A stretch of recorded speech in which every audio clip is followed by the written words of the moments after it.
Everybody, we're going to go live on 90.1 FM. You can tune in on your radio or call in, and call in number 601-948-5950. We're going to have a good show today. We got my good friend, Mr. Robert Johnson, in the studio today, and we're going to have Mr. James Meredith. So sit back, relax, and enjoy. Share the video. Good evening, everyone. Welcome to Reviving Mississippi and your host, DeKeither Stamps. We got a great show lined up for you today. We got Mr. Representative Robert Johnson, the leader of the Democratic Caucus in the House of Representatives. We got Mr. James Meredith going to call in the second block of the show. I wasn't in last week because I was practicing good, safe protocols. Everybody in my family had COVID, so let me quarantine myself and make sure I'm in order. I got my test yesterday, y'all, and I am COVID negative. I got my paper. And so I'm back in the saddle this week, and we back in rocking and rolling in the House of Representatives. I thought I was sick, and I thought I had it. Brother Johnson. Well, we're glad you did. I lost my voice and everything. I said, man, I can't believe I got to mess around and got this thing. But Lord's wouldn't allow me, spared me, but please pray for everybody who has it. I got a baby girl that's 13-year-old. I have my sister, my nephew, all my first cousins, and everybody who was at Christmas dinner got sick. So let's make sure we keep everybody in your prayers, take care of yourselves and your loved ones, so that we can make sure we be here in the years to come. As we start every show, we always start our shows off by remembering those people who are going through bereavement. Bereavement is a very trying situation. It's a very trying time for us all. So make sure you wrap your arms around those folks who are going through bereavement, but specific attention to the family of the late Mr. Johnny Morrow, Boosie. Good friend of mine, good friend over the years, good mentor to me. So I want to definitely make sure we reach out to his family and the family of Miss Dorothy Benford. You know, some folks thought Miss Benford and I were at odds, but she used to call me every morning, Brother Johnson, at 7:30 in the morning. Yeah. When I was on the council and I won for the first probably 4 years, she called me every morning at 7:30. She was my alarm clock. I hear you. And she made sure, I'm just going to make sure that you take care of these things today. I got you. And did you do these things from yesterday? We need more people. She kept me on track for several years, and she was always a behind-the-scenes mentor, even though in some issues we were at odds on, some issues we were together on. But contrary to popular belief, we were together more than we were at odds. That's good. And please keep our family in your prayers, and all the families who are going through bereavement. I know we got a young man in the studio today who is no stranger to the show. He was on the show about 2 years ago, and Representative Johnson is a mentor, and he's a leader of the Democratic Caucus in the House of Representatives. But before we go to that, we got to make sure we recognize our sponsors. Michael Jordan, the Michael Jordan Transportation Service, has always been a dedicated sponsor of the show. We appreciate Brother Michael Jordan for all the work he's done and continues to do. You can go to www.mjstransportation1.com for your transportation needs. And if you're looking for employment, you can go to www.mjstransportation1.com for your transportation needs, and the National Wildlife Federation for all your support of 90.1. Thank you so much. We look forward to a long and prosperous future. We only got one Mississippi, so we got to make sure we take care of it. So all those conservation issues, make sure you're not pouring your motor oil on the ground. Make sure you recycle those hazardous chemicals and paints and tires and those things in the proper way, so that we can take care of our environment. But no further ado, ladies and gentlemen, we got Representative Robert Johnson in the studio. Representative Johnson, just tell us a little bit about yourself for those who don't know you, and then we can talk about some of the priorities of this year's legislative session. Well, thank you, Representative Stamps. My name is Robert Johnson. I'm born and raised in Natchez, Mississippi. I represent Adams County. Natchez is Adams County. I represent Adams County, Jefferson County, and Franklin County, which are in Southwest Mississippi. I've been in the legislature a total of going on my 29th year. I was 11 years in the state Senate, and I've been in the House of Representatives right now for 18 years. And so it's been a blessing. I'm a lawyer by trade. I practice law at Natchez and Jackson. When I finished law school in Illinois, I came back home, worked with the Attorney General's office for 5 years, and then went into private practice. But always with the intention of being home. I love Mississippi. I thought I had a purpose. I came back to try to help And I continue to do that. I still have, at 63 years old, I still feel like I have the energy and the passion to see change in Mississippi, even though it's been extremely frustrating that it's continued to take this long. The resistance is the same, but our effort won't change. We'll continue to push hard and try to make change in Mississippi. So that's what I'm here for. I was elected to chair the minority, the Democratic caucus in the House of Representatives. I'm in my second term, and I'll continue to do that, and we'll continue to try to lead and make a difference for all the people in the state of Mississippi. Okay. So as we open up this legislative session, a lot of folks told me last session I didn't talk enough. I said, when you first enter something, you need to close your mouth and open your ears. Yeah. And so that's kind of where I've been the last year or so, just paying attention, learning the rules, navigating our way. Well, you get more done sometimes by listening. A lot of what you get done in the legislature that's really meaningful. And Representative Stamps has been a part of a great deal of meaningful legislation for Hinds County. A lot of that is done not by fanfare, but by just keeping your ears open, keeping your nose to the ground, and making sure you take advantage of opportunity. And I can tell you that one member of that delegation has done that. So we're proud to have you. Well, I appreciate that. Yeah. So what are some of the priorities of the Democratic caucus this year? Well, the first thing we have to concentrate on is redistricting. This is the year after the decennial census. Every 10 years, we redraw district lines. We draw them for the Mississippi legislature, and in most of our counties and cities, they have redistricting as well. But in the legislature, we're going to do legislative redistricting and congressional redistricting. And interestingly enough, I'm here tonight. We're going to take up congressional redistricting in the House in the morning. Mm-hmm. And you'll be getting a text out. I'm sending all my members. They just decided at the last minute they're going to take that bill up. The problem we have with that bill is that it's a bill that essentially was done in secret. Mm-hmm. They were supposed to have public hearings. They had public hearings to talk about the process. They did not have public hearings where people could weigh in on the plan. Mm-hmm. And so, and to that end, they even drew this plan pretty much in the dark. I went to the committee meeting where they introduced the plan, and most of the committee members had not been involved in the process of drawing that plan. Even though they had these hearings, they had talked about it. There were only, one or two people apparently that were involved in drawing the plan. And the reason it's important is because the plan is drawn, and the primary focus, nobody's even talking about the first district or the third district or the fourth district. All the concentration is on the second district that is represented by our only Democratic congressman and our only African-American congressman, that's Benny Thompson. And so they've drawn a district that was already a huge district, but geographically they've drawn a district that now stretches from Tunica down to the Louisiana line in southwest Mississippi in Wilson County.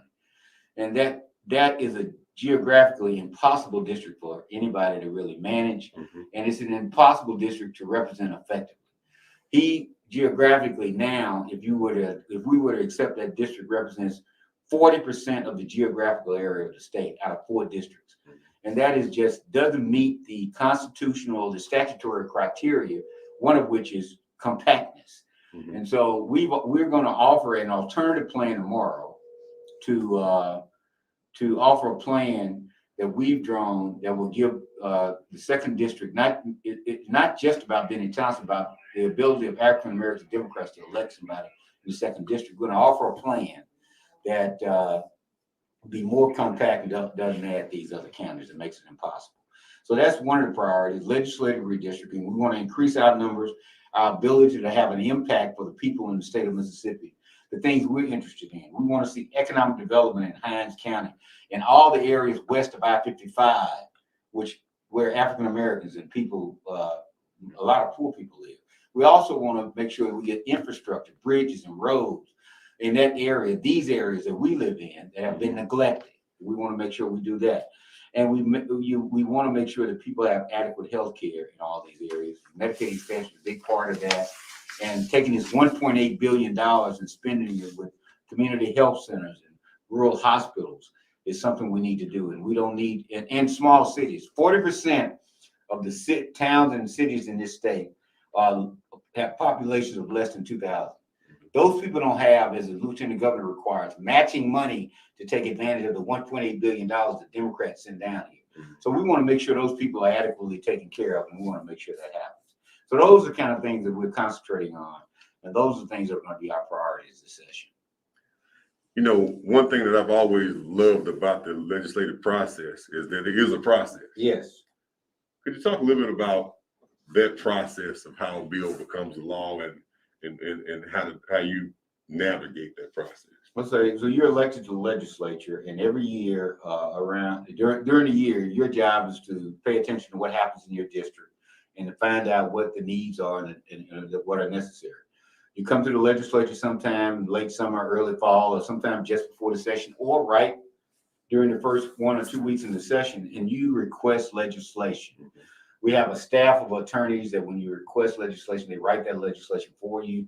You get that legislation, you make sure you introduce them by the deadlines. I don't have a calendar in front of me, but all legislation have deadlines. We want to make sure that happens. Once you do that, if you're in the House, the Speaker of the House assigns that bill to a committee. If you're in the Senate, the Lieutenant Governor assigns it to a committee. It goes to that committee. And the way it should work is those bills all should have an adequate hearing, which means they should be presented to the committee to be voted up or down. But oftentimes what happens is that those bills don't even get the light of day. You may have a bill introduced, but if the committee chairman who controls the legislation, or the speaker for that matter, if they are not interested in the bill, they won't even call it up. The chairman have the power to call the bill up. But if they call the bill up, the bill goes through the committee process, it's voted on, passed out, or killed in the committee. And once it gets to the floor of the House, it gets debated and voted on, or not debated and voted on, up or down. If it passes, that bill goes to the Senate. The same thing happens in the Senate. The Senate bills come to the House. It goes through the same process again. Those bills are assigned to a committee. If it's a Senate bill in the House, assigned to a committee. You vote on the bill up or down, sent to the floor. If you vote it up or down, if it passes the House with no changes, it goes straight to the governor. If you have a Senate bill, or the Senate has a House bill and they make changes, they either send it back or it goes to conference. Conference is another process, another step in the process, where in conference, 3 or 4 people selected by the leadership in the House or the Senate meet in a room and decide the fate of a bill, vote up or down, or if necessary changes are to be made. And that bill then, if it's voted up, it goes to the House as a conference report, mm-hmm. or the Senate as a conference report for a final vote. If it's voted up, it passes, and it goes to the governor. The governor either signs it or he vetoes it. That's the legislative process. And ladies and gentlemen, that's it in a nutshell. The legislative process is there. There's a 90-day schedule. We'll post this online of that whole process. And, people talk a whole lot. But at this moment right now, we have to focus on the priorities of this state and get things done. My whole agenda this year is about dividing the pie. There you go. There's a big old pie on the table. And I know we got a lot of needs across the whole state of Mississippi, and specifically in District 66. Yeah. Down the Highway 18 corridor and up 27 and back up 55. And so those are my priorities, are the needs of my specific area, but knowing that other colleagues have other concerns as well. Well, your concerns, I can tell you, it's interesting that the concerns that you expressed, and I heard you express them, everybody's are pretty much the same. Every district has water issues. Mm-hmm. Every district has water issues. Every district has road and bridge issues. Every district, somewhere in that district, with the exception of probably Hines and Madison County, in the urban parts, have wireless and internet issues. Mm-hmm. All those issues are the same all over the state, which should make us finding the resources and applying the resources easy. But everything gets politicized, and everybody tries to figure out a way to either take too much of the pie or find a way not to do anything at all. So our job is to make sure that the needs that are expressed to us get taken care of, and that's what we continue to do. What I consider low-hanging fruit is let's finish the 87 road project. Yeah. The 87 highway project. Yeah. If the 1987, we put these 4-lane highways in across the state, and we never completed it. Yeah. So let's finish what we started. Well, that's one thing we could do. It takes money, and we ought to be willing to spend the money. Look, people talk about what brings jobs to your area? What helps your area, your community grow and do better? And people talk about education and healthcare, and all those things are really important. But I'm gonna tell you, if there's no road to get there's there, no road to get there, you can't get any of it. Right. So the first thing you got to do is fix it. It's like when you build a house. Right. You can build a house back there, but if you got a muddy driveway, you get stuck every time you get there, you can't get to the house. That's right. So you got to take care of those needs first. And you're right, the 87 highway program is one. One, we didn't finish 4-lane and 61. And all the areas that we didn't finish are where black folks live. That's what's so frustrating. And you ask people, well, we need to do this and do that. And they can find a way to 4-lane something on Highway 40, Highway 25, along Lakeland, those areas. They go to 42 on the east side of the state. But every time you talk about 4-lane 61 or 4-lane Highway 18, well, it takes a lot of money. But if anywhere where white folks live, now I'm gonna say this because it's the truth. Anywhere where the majority of the population lives, if they say it has to be done, they find a way to get it done. We say it has to be done. You got a nuclear plant in Port Gibson. Right. People ought to be able to. What happens if something bad happens and you don't have an exit route? Alcorn State University, get in and out of there as quickly as possible. It's our duty to make sure that happens. There's no justification for ignoring making that happen. And the Highway 18 corridor is the evacuation route. It's the evacuation route. And you got a cow trail coming out of there. It is. They have said it on the state level, and they've said it more importantly on the national level, and we still continue to sleep on it. So you're right. Those are things we need to do. Yeah, so those are kind of bread and butter things I'm focused on this year. Talk about some of your highlights that you've had last year and looking that you can look forward to this year. Well, the biggest thing that we did, we had a perfect storm where people, had to come to the grips with the idea that we need to get rid of the state flag. That was one of the biggest things we did, and I think it's going to change the way people perceive Mississippi, and we need to continue to work on those things. We were able to take advantage of a great deal of the CARES Act last year when the money was first sent down here. We had a program that 40% of the money that was available in the small business loan program had to go to minorities first. And that was something we worked extremely hard on. Problem is, not just for minorities, but for everybody, the legislature found a way to make it so cumbersome for small businesses to apply for the loan that it wasn't minority, white, it didn't matter if you white, black, no matter what it was. They made it almost impossible for you to take advantage of the money, which is not the way the program should have been designed. And so we were at least able to prioritize the people who needed it most to make sure that happened. And I've been chairman of transportation. We were able to get money for roads when you had two black chairmen of transportation. We were able to get roads and bridges in areas like down in Jefferson County at Alcorn, 4-lane, and that whole area going in and out of Alcorn was under black leadership in transportation. Those kind of things we were able to get done in the last 5, 6, 7 years that had not even been addressed during that time. And also down in my district, we were able to get money for water, sewer, drainage projects, and levee projects in those areas, bonding for that was very important. And we understand it's very important to economic development. But that's not just me. Anything that I talk about that we've highlighted, we've had good teamwork, whether it's Democratic caucus teamwork or being able to take the Democratic caucus and work with Republicans in a way to get things done. You can't do any of it by yourself. And that's what it takes in Adams County, where I'm from, or Jefferson County, where I represent, that you got to have the board of supervisors, the city council, everybody on board together. Now, I would tell anybody who represents an area that has different political subdivisions, and everybody does, and people talk about what's happening in Hinds County, the most important thing that can happen is that everybody get on board and work together as a team.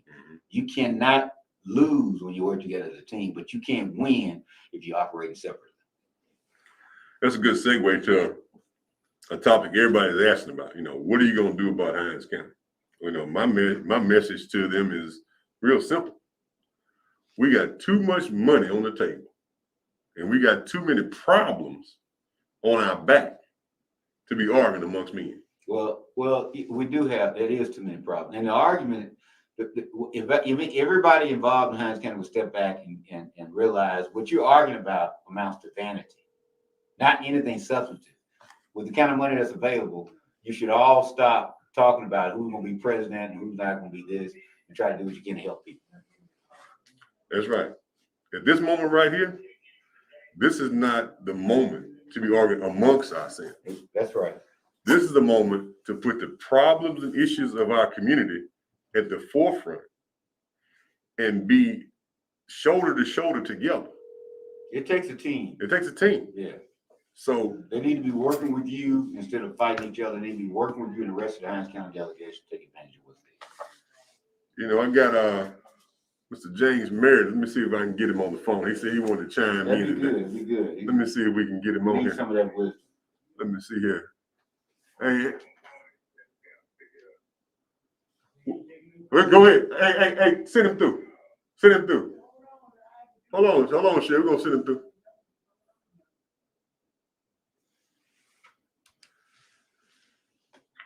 Hello, caller. Welcome to the show. State Representative Stamps. Yes, sir. How you doing? I'm doing well. Mr. Johnson, Yes, sir. how you doing? I'm doing great. Good to hear from you. Good. It's good to be heard from, trust me. Let me ask you a couple of quick things. State Representative Stamps hosted a delegation of young men about a week ago up at the Capitol. And a lot of them was young men that came back to our communities, Mr. Johnson, from prison. They're now working. They're productive citizens. That was the first time that many of them have set foot in the Mississippi State Capitol.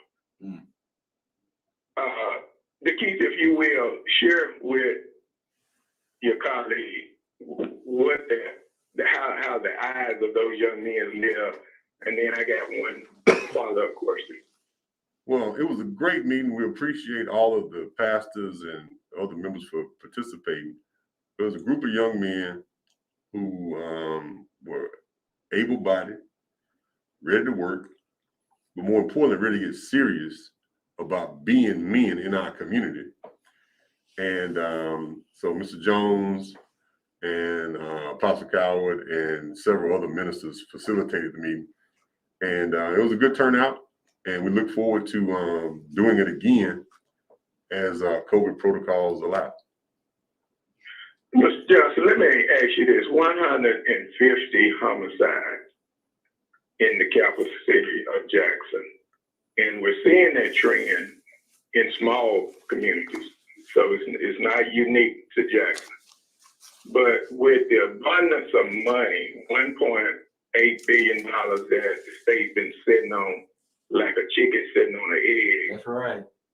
And then the other funding that's slated to come to Mississippi. We are under the impression that getting funding into our community, the African American community, could change the environment that exists that births these kind of problems. And now we've been able to get a small group of young men that we can use as role models, that if they get a hand up, not a hand out, that they can become productive citizens, family men, and change what's going on in the African American community.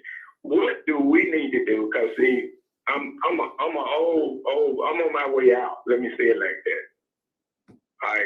I've done my time. I've been blessed, but I'm concerned, Mr. Johnson, that if this funding is not handled appropriate, that the African American citizens may need to go to the federal government and levy a claim that the state of Mississippi is not handling this funding appropriate based upon race. Now, when you talked about the $40 million set aside, it's interesting that these people, let me give you another example, the $200 million rental assistance. Oh, yeah. How can you not get rent money out to folks that need money? So with everything that should go to the African American community, is always a issue with how you get that money there. So what do we need to do? I'm about the citizens now, because y'all going back in this session, and we already see how the deck has been stacked. And I hang up and listen to your response. Well, I always tell citizens, lay people are not serving, that even though you elect people to represent you, you still have a responsibility. It's like that verse in 2 Timothy, study to show yourself approved unto God, because the workman needs not be ashamed and rightly divide the word of truth. That was written to make sure that the members in a church make sure they hold their pastor accountable by studying and understanding as much as he does. You have the same responsibility as citizens. If you elect somebody to represent you, you got to hold them accountable. It's like Representative Stamps talked about Dorothy Benford calling him every morning at 7:30. You know, we need people calling us to say, no, look, just like you just talked about right now, these are our needs. This is what we need to do. And nothing short of an accomplishment of getting it done ought to be satisfactory. And if it doesn't get done, you have an excellent idea. We need to join you and try to figure out a way. We may have to take, I'm a lawyer, we have to take legal action to say, not a Republican in the Congress voted for this, not one of our Republican representatives voted for it. It's $1.8 billion. We have one congressman, Benny Thompson, that voted for this bill, this money to come here. We ought to have more say-so on how it's spent, and it needs to be invested in our communities, because that money was sent to help us move forward.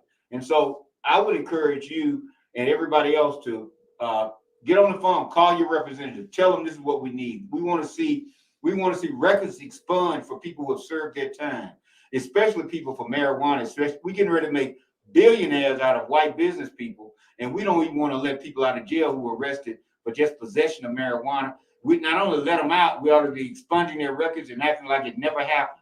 And so those kind of things, we need to have drastic improvements in our thing, and then take some of that money and put it into law enforcement training and hiring law enforcement and paying them more money. If you got a cop on every corner, it's a deterrent to some of the crime that's happened. That's a drastic first step. But we know all of this crime is really born out of hopelessness and poverty, and we need to invest in our communities. That $1.8 billion will go a long way in doing that. And we got a $2 billion surplus in our budget.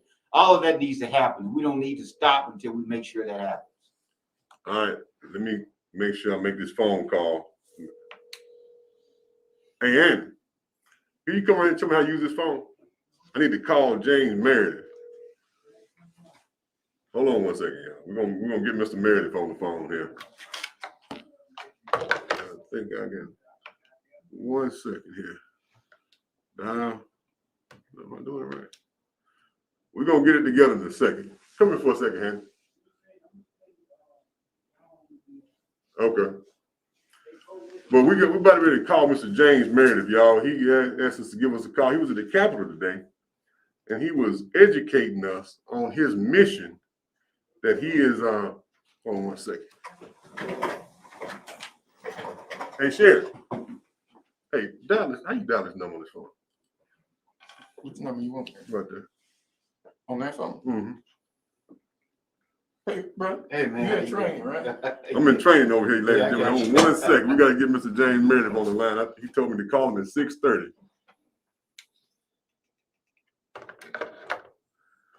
But, while we're waiting to get that done, this conversation about monies and resources coming to Mississippi that are in Mississippi already, this is what we got to push against. Mississippi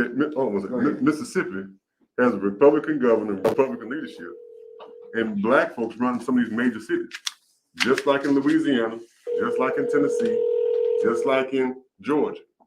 But we have Neanderthal leadership. Hello. Hey, Mr. Meredith, how you doing, sir? All right. Thank you. This is DeKeither Stamps on Revive Mississippi. We got you live on the air. Okay. Ladies and gentlemen, we have Mr. James Meredith on the line. He came to the Capitol today to express some needs and interests and things that he's been passionate about for years on his journey. And I wanted to make sure we got him on the phone today so he can tell the world what's on his mind and what he's working towards. Welcome to the show, Mr. Meredith. Thank you. So could you share with the listening audience some of the very important things that you shared with us earlier today, sir? Well, I think that we have to work on improving and uplifting our moral character in order to deal with our crime and our public school situation. So that's, whether we like it or not, we're gonna have to go more back to a religious base. You know, Mr. Meredith, you gave me a document today. It says the James Meredith Bible Society mission. It says, my name is James Meredith. I am an apostle sent not from men nor by men, but from Jesus Christ and God to deliver God's message for our time. It says we need to uplift our moral character of the people, good and bad, right and wrong, by teaching the 10 Commandments and the Golden Rule to our young and our uninstructed. God told me to go to every county in the state of Mississippi and ask 2 questions. 1, is the Mississippi Church fulfilling its mission? 2, are Mississippi Christians following the teachings of Jesus Christ? And he says, God told me, James Meredith, you cannot judge. Only God can judge. However, I do commission you to tell the truth. 1, only the family of God can solve the problems of our time. 2, the Bible says you should train up a child in a way he should go, and when he is old, he will not depart from it. 3, the African proverb says it takes a village to raise a child. 4, God's plan. Every church in Mississippi should take responsibility for each child born within 2 miles of every church. 5, each church should keep a record of every child from birth to age 21. Sincerely, James Meredith. Did I accurately read what your mission statement is, Mr. Meredith? And I believe that Mississippi is going to lead the way in changing our culture. Mm-hmm. So could you share with us a little bit about the inspiration behind writing this document, sir? Yes. You know, I went to Ole Miss 60 years ago. And the reason I went was because as a very young age, I knew the 10 Commandments and the Golden Rule, and I believed that they were good, and I believed that they were right, and I tried to practice them, and I thought everybody should practice them. So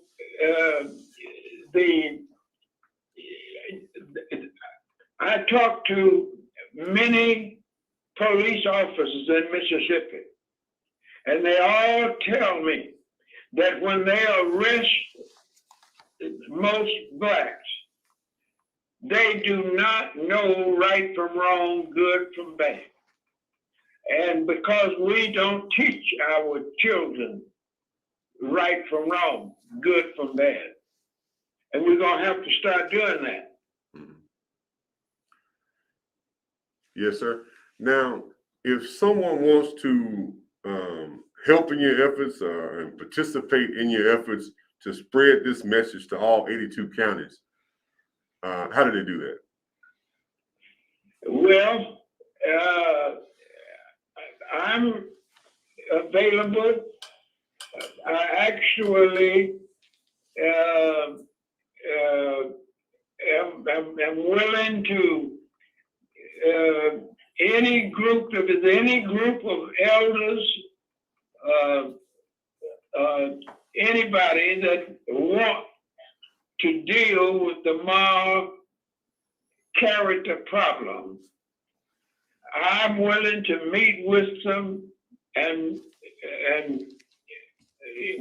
express my ideas. Of course, most old folks know good from bad, right from wrong. But that's what I want to do. And so far, only one county Chipper County in northeast Mississippi has invited me to do this. But I want to go to every county and set up groups that's going to do these things. Well, Mr. Meredith, we appreciate you for continuing to be dedicated. And today, when we talked about politics in Mississippi and leadership in Hinds County and in Jackson, you said some words to me that I'll hold near and dear for the rest of my days. Is that we got more work to do. Yes, we do. And actually, we know what to do. We know how to do it. Everybody, everybody might not know the 10 Commandments,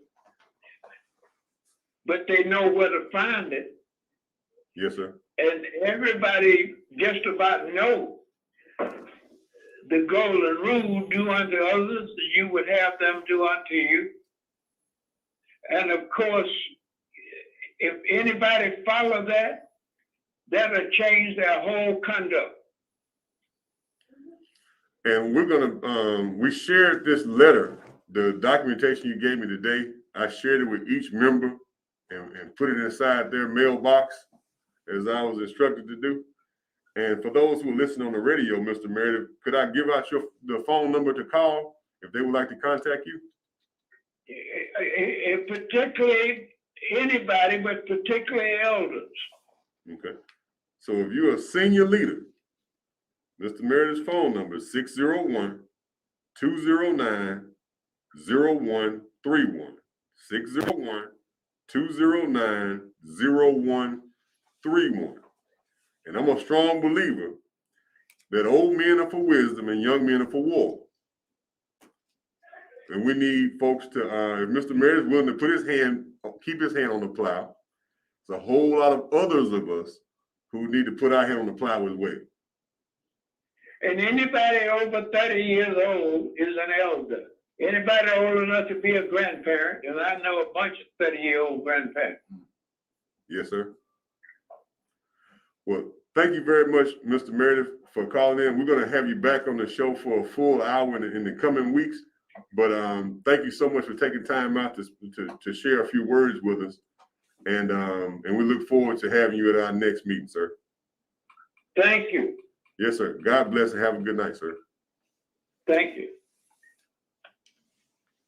Well, Mr. Johnson, I'll turn it back over to you. If you got some more comments you want to make by listening to Mr. Meredith. Well, there's, you can't argue with a man who's been through what he's been through, and the wisdom he expresses is good. I would finish it by saying, as you pass out those letters today, those people, all those things are valuable and they need to happen. But people, it's hard for people to accept change on an empty stomach, or not, or tell a person you can do better, and deny them the resources they need to do better. And we didn't grow up in an era of social media where a lot of us grew up and didn't have much, but we never considered ourselves poor. We because our parents took care of us and it was fine. But now kids are reminded every day because of social media what they don't have.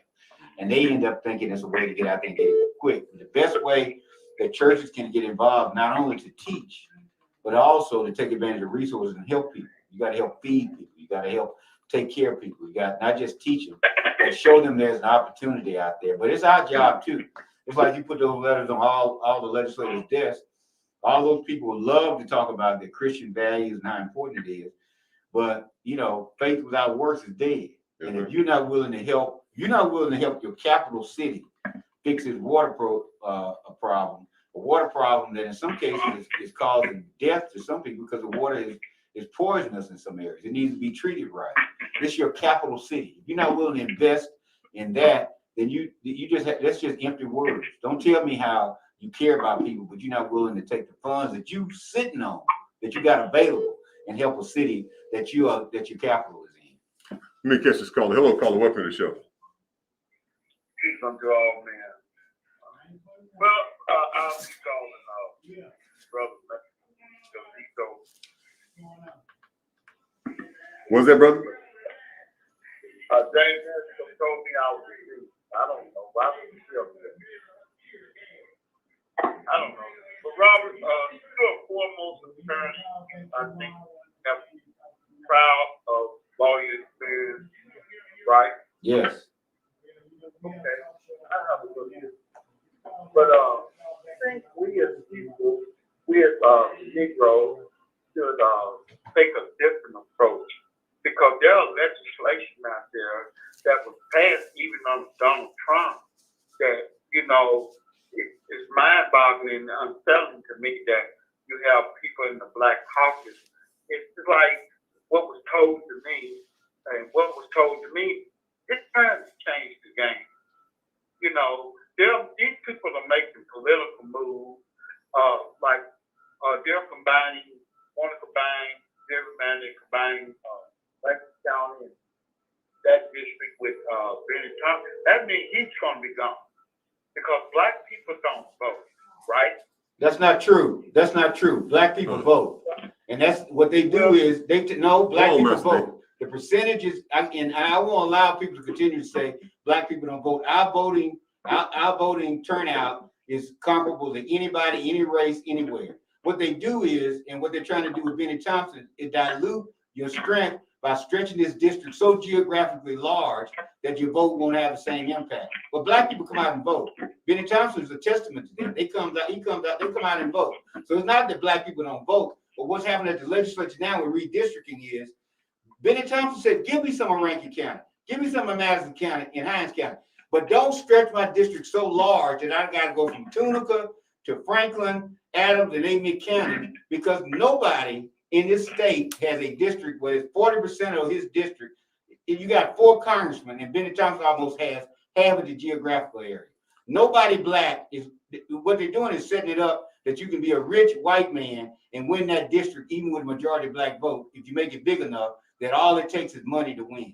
And so it's not true that Black people come out and vote, but you can create circumstances, physical circumstances, whether it be demographic or whether it be creating districts that are all twisted and crazy, that it makes it impossible for you to organize and do what you need to do. And that's what they try to do.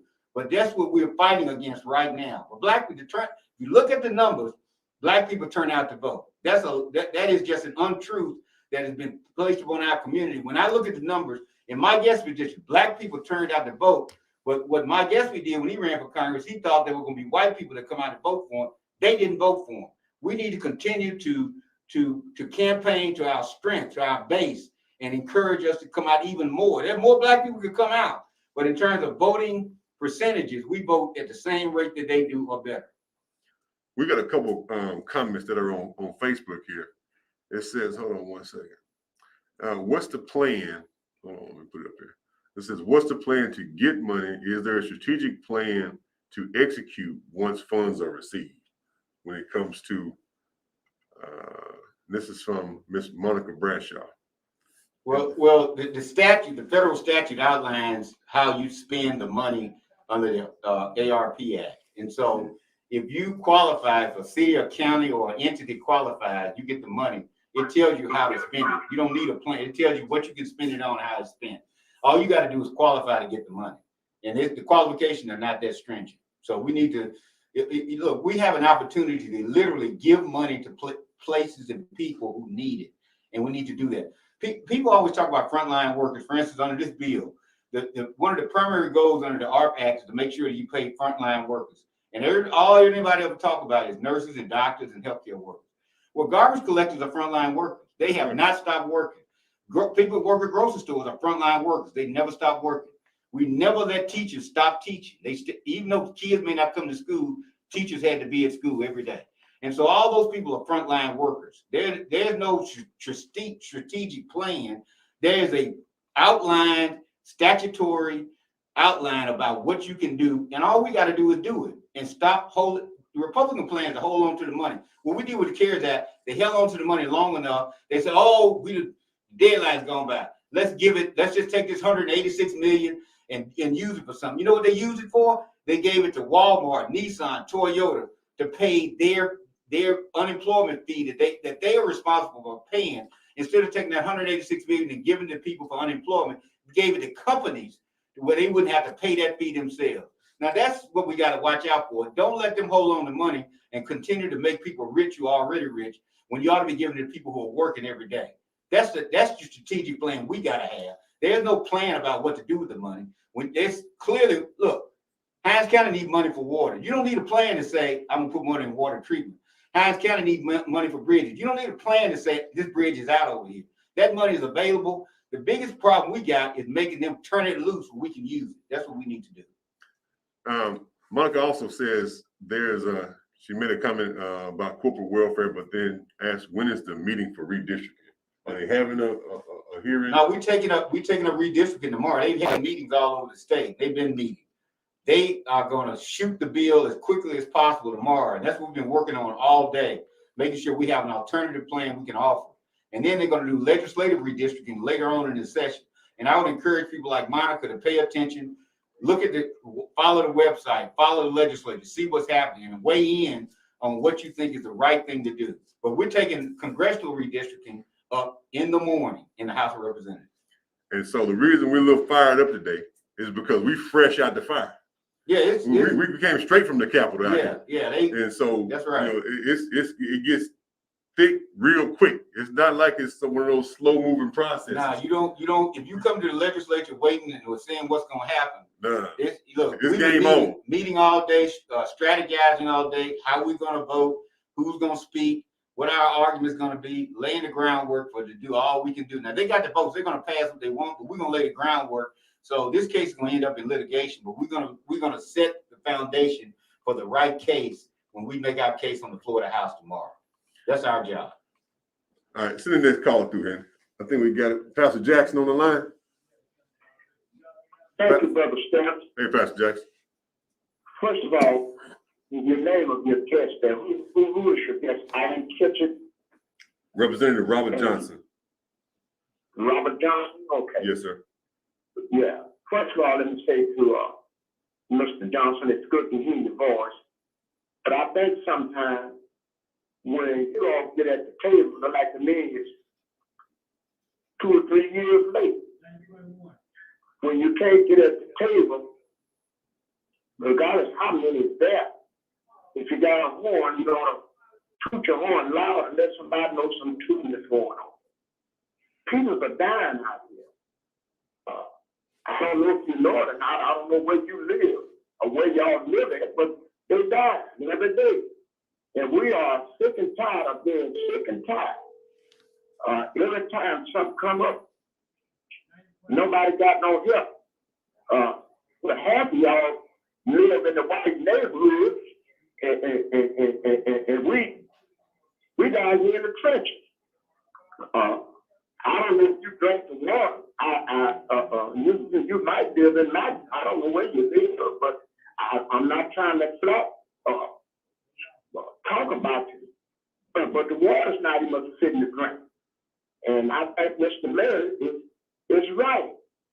If we're going to change things, first of all, we got to change what's up there. White and black. It doesn't matter no more. How long is too long? Not long is not long. And we got a plan for all of y'all up there. Time limit. It's time for some of y'all, time for all of you to come home. You know, and I just want to serve notice.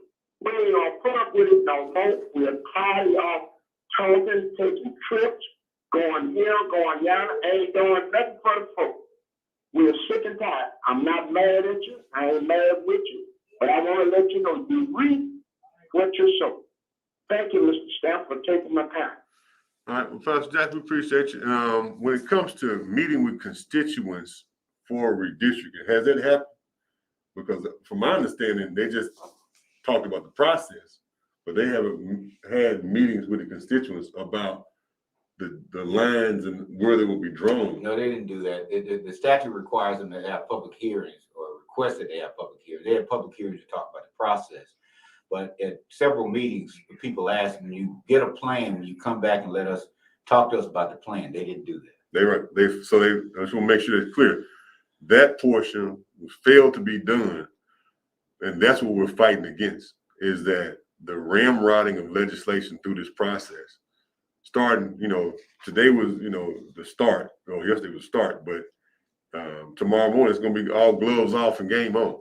So in moments like this, that's why I don't spend too much time fighting my folk.